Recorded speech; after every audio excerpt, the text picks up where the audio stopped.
자, 여러분, 농사를 짓다 보면은 내 방법과 다른 사람의 방법이 다를 수는 있는 거거든요. 이거는 저의 관점에서 이야기하는 부분이기 때문에 맞다 틀리다가 아니라 좀 다르다 이렇게 봐주시면 좋겠고, 이거 말고도 제가 방송에다 얘기하면은 저 또라이 같은 새끼 저런 거를 방송에 내보낸다고 욕을 얻어먹을 수 있는 그런 소지의 작업 내용들이 꽤 있는데, 그런 거는 욕을 얻어먹을까봐 이제 제가 이 얘기를 안 하는데, 지금 하는 것도 조금 뭐 기술센터나 모든 사람들이 하는 얘기는 뭐냐면, 복숭아 착과시킬 때 복숭아 착과시키는 데는 잎허리가 있어야 되고, 웬만하면은 복숭아 잎을 건들지 말고 적과를 해야 되고, 뭐 이런 얘기를 막 하시는데, 제가 봤을 때는 제가 계속 농사를 져왔고, 그리고 과거에도 복숭아 농사를 많이 져 오셨는 분들이 하는 일이 뭐냐면, 복숭아 봉지 작업하기 전에 복숭아 주위에 잎허리를 다 따는 거거든요. 그러면은 옛날에 5kg 작업할 때, 4.5kg 작업할 때, 과거에 농사 지시는 분들도 그런 작업을 하면서 대과 농사 짓고 농사 다 잘 졌어요. 그런데 어느 순간부터인가 복숭아 열매에 잎이 붙어 있는 것이 대과다, 막 이렇게 이야기가 나오다 보니까 이제 그런 쪽으로 자꾸 분위기가 흘러가 가지고 복숭아 잎 작업을 제대로 못 해 가지고, 봉지 작업할 때 잎 작업을 제대로 안 하면 어떻게 되냐면은, 잎이 있는 건 좋아요. 근데 복숭아 작업을 하다 보면은 봉지 싸면서 잎이 들어가기 때문에 그게 다 기스예요. 그런데 저 같은 경우에는, 이거는 다 결과지로 보는데, 복숭아 봉지 싸기 전에 지금 거리 적과를 하면서 뭐를 하냐면은, 적과도 하겠지만은, 복숭아 봉지를 싸는데 걸붙이는 잎이라든지 아랫잎이라든지 이런 거. 자, 봉지 이렇게 따냈죠, 그죠? 자, 이렇게 따낸단 말이에요. 요거 이제 봉지를 쌀 거란 말이죠. 이게 봉지를 싸는데,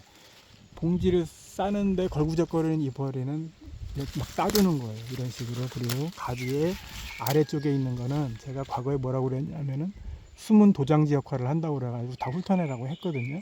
자, 그러면은 복숭아를 이것도 싸고 요 위에 것도 싸는데, 자, 이 위에 거 봉지를 싸기 위해서는 이 순을 건들지 않으면 복숭아도 잘 보이지 않을 뿐더러,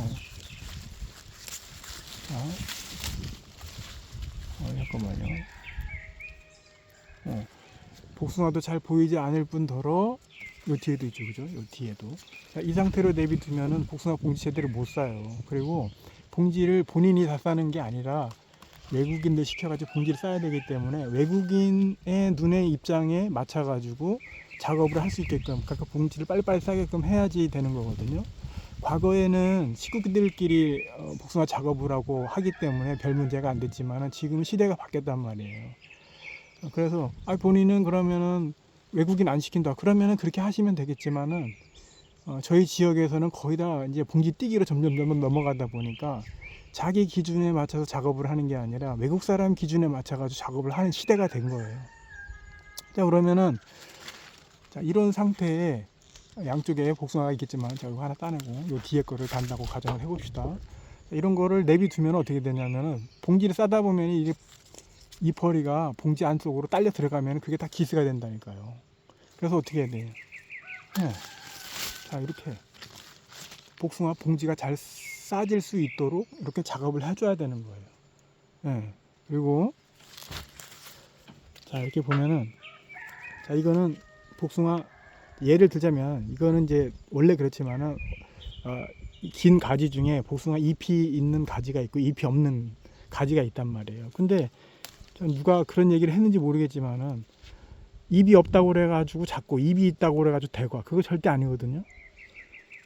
그리고 이게 연구하시는 분들이 하루 종일 봉지를 싸보셨는가 모르겠는데, 이거 봉지를 싸보면은 이게 아니라는 걸 분명히 알 수가 있어요. 근데 연구만 하다 보니까 복숭아 잎허리 달려 있는 게 큰 것 같고, 뭐 약간, 그러니까 현실하고는 좀 다른 부분이 있는 거예요. 잎이 달려 있는 게 좋다 이거예요. 대과도 좋다 이거죠. 근데 봉지 싸가지고 잎허리 들어가고 작업이 늦어지고 이렇게 하면은 일이 안 되는 거거든요. 하루에 5명이면 돼야 되는데 10명씩 들이대야 되는 거고, 인건비도 뭐 과거에 3, 4만 원 할 때가 아니라 지금 뭐 10만 원대로 넘어간 거기 때문에 과거에 가족끼리 경영하던 시대가 아니라 이 얘기예요. 그래서 만약에 이파리가 달렸어. 이파리가 달려가지고 시가에 농사를 진다고 하면은 외국인들을 시켜가지고 작업을 하다 보면은 잎이 없는 복숭아가 작은 건 아니거든요. 그러면 잎이 없는 복숭아 쓸만한 걸 둔다 이거예요. 그래가지고 그게 12과 13과 된다 하면은 물론 10과가 좋겠지만은 상관이 없다 이거예요. 10과 아니더라도 뭐 그렇게 얘기를 하니까 근데 저는 그렇게 생각하진 않거든요. 아무 이상이 없어요. 이파리가 있건 없건 거기에 대해서 농사 져본 결과 그 차이점을 모르겠는데 그렇게 얘기를 하니까, 저는 이제 농민으로서 연구를 안 해봤으니까 저는 이제 경험으로 얘기하는 거고. 그래서 일단은 복숭아 할 때, 작업할 때 복숭아 걸붙이는 잎, 그리고 가지 아래쪽에 숨어 있는 도장지, 결과지를 하더라도 아래쪽에 있다고 하면은 복숭아 옆에 있으면은 그것도 좀 정리를 해가지고 복숭아 쌀 때 작업이 원활하게 될 수 있도록 해주시고, 복숭아 봉지 쌀 때 잎이 안 들어가서 대과 10과면 뭐 하는 거예요. 그 안에 잎이 들어가면은 점박새 돼가지고 기스가 되는데, 그래서 과거에 뭐 잘못됐다고 하지만은 제가 경험해 본 바로 의하면은 과거에 잘못된 게 하나도 없어요. 그 과거에 하신 분들이 더 맞는 얘기를 하시는 것 같아요. 이런 얘기 하면은 욕 존나 하겠지만 아무튼 제가 경험해 본 바로는 그렇다 이 얘기예요. 자, 이런 거 복숭아 옆에 이파리 좀 조금 훑어가지고 작업 가능하게 해주시고. 자, 이상입니다.